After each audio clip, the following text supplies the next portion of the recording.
મિત્રો, પવિત્ર શ્રાવણ માસ ચાલી રહ્યો છે ત્યારે આજે ફરી એકવાર મારે તમને સંદેશ ડિજિટલના માધ્યમથી મહાદેવના એક એવા મંદિરની મુલાકાતે લઈ જવા છે જે અમદાવાદના નગર દેવતા તરીકે ઓળખાય છે. આ મંદિર એટલે સારંગપુર વિસ્તારમાં આવેલું કર્ણમુક્તેશ્વર મહાદેવનું મંદિર. આ મંદિરમાં શ્રાવણ માસમાં મહાદેવની પૂજા અને ભક્તિનું વિશેષ મહત્વ રહેલું છે. આ મંદિરને અમદાવાદ શહેરનું સૌથી જૂનું અને પૌરાણિક મહાદેવનું મંદિર માનવામાં આવે છે. મિત્રો, આ મંદિરની સ્થાપના પાટણના રાજા કર્ણદેવ સોલંકીએ કરી હતી, જે પરથી આ મંદિરનું નામ કર્ણમુક્તેશ્વર મહાદેવ રાખવામાં આવ્યું છે. આ મંદિરમાં શ્રાવણ માસ દરમિયાન દરરોજ પૂજા અને મહામૃત્યુંજય મંત્ર યજ્ઞ કરવામાં આવે છે. આ પૌરાણિક મંદિર 1100 થી 1200 વર્ષ જૂનું મંદિર છે.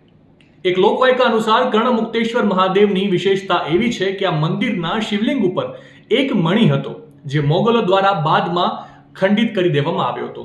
અમદાવાદ વાસીઓમાં આ મંદિરની ખૂબ જ મહત્વતા અને પવિત્રતા રહેલી છે. કહેવાય છે કે આજે પણ જે વ્યક્તિના કાર્યો અટકી પડ્યા હોય એ આ મંદિરમાં સાચા દિલથી ભગવાનની પૂજા કરે છે તો એના કાર્યો સફળ થઈ જાય છે.